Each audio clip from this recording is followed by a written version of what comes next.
Alright, an indoor flea market. Damn, it looks crowded. Why did I come here? I mean, Everything's probably gonna be picked through anyways.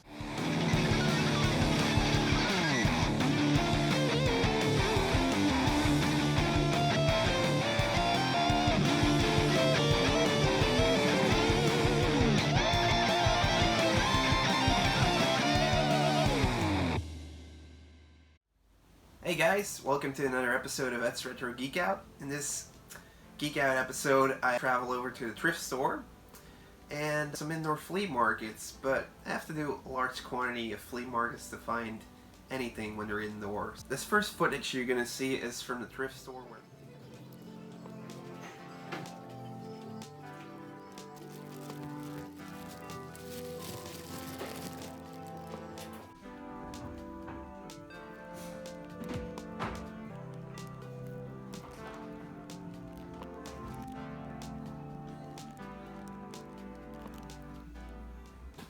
So at this thrift store, I picked up a Goldar.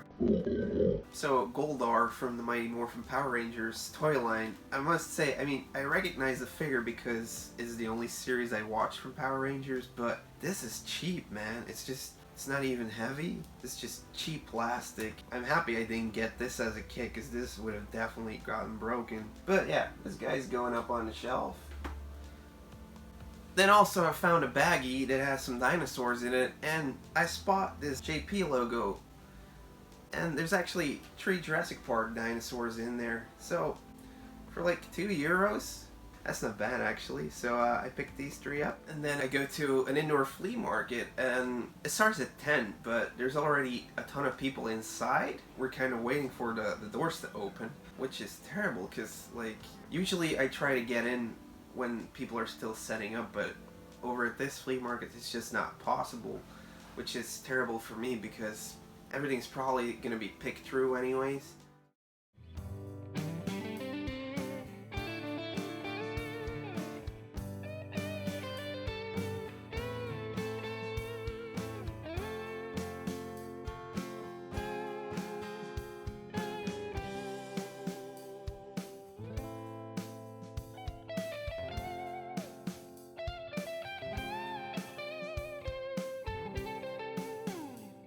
What do you know, like, the second vendor I go to, I spot a Phantasy Star game. So I pick up Phantasy Star 2 from this guy for €30. You had it at 35. The game goes for a lot more. So it's actually complete with the map and the manual. Yeah. So I'm really happy to add this one because it's one of the RPGs I'll actually play. So this game was released in Europe and North America in 1990. This is of course the second installment in the RPG series. First one to be featured on the Genesis and Mega Drive, and the story takes place 1,000 years after the events of the first game that was released on the Master System. The gameplay is top-down and with a turn-based battle system. There's 8 characters with different abilities you can use to advance in the game. I think it's awesome.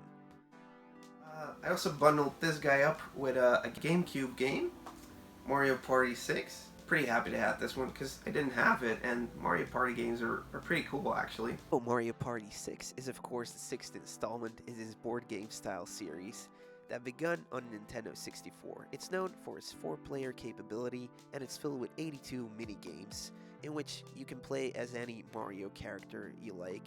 You got Yoshi, you got Waluigi, the Mario Brothers, Princess Peach. You can have your own pick. It's also supposed to come with a microphone for the GameCube, and luckily I had picked one up a while back, so now I'm able to complete the game together with the microphone. I walk around a bit more, so I spot some CDs I'm interested in, and I pick them up. So I got Watchmen, music from the motion picture, Megadeth's Greatest Hits, Dave Brubeck, Yes. Manowar, The Triumph of Steel. If you're really into metal, this will be your record. And as I'm looking for CDs, I spot a little box with a red gaming cart in there. And wouldn't you know, I find 2 Game Boy games, Miss Pac-Man and Pokemon Red. And yeah, I pick them up because they're really cheap. Pick up the CDs too. And I'm happy about this because I needed a label upgrade for my Pokemon Red, and this one's looking a lot better than mine. Alright, a Donkey Kong Game & Watch.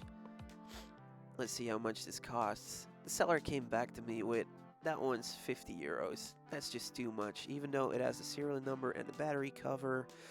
The front is all scratched up, so I'm gonna pass on this one.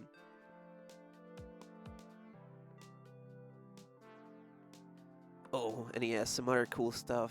Look over there. There's a G.I. Joe toy guide. There's also some Transformers VHS tapes.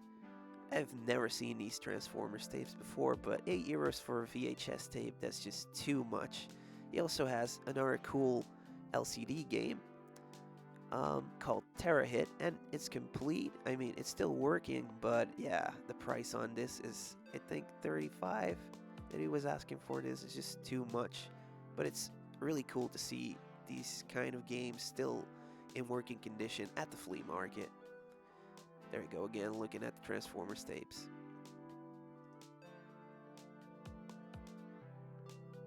I go back to the first guy, and I see that he has some Game Gear games. Now, I hardly ever come across any Game Gear games, so I pick out all the ones I don't have yet. I picked out Outrun, and I picked out Factory Panic, but the one I'm most excited about getting is Double Dragon, The Revenge of Billy Lee. Revenge of Billy Lee. This is a pretty cool game, I think. It's a bit more expensive than the other ones, but... So this Double Dragon game was released for the Game Gear in 1993. It's not a port from the first game, like we got for the NES, and it's actually considered to be one of the worst in the series, because of some laggy graphics. Also, there's some really strange and uncommon things going on here for Double Dragon game. You can actually equip guns. Yeah, that's kind of strange. It also reminds me more of a Streets of Rage game than a Double Dragon game. Great to add this one.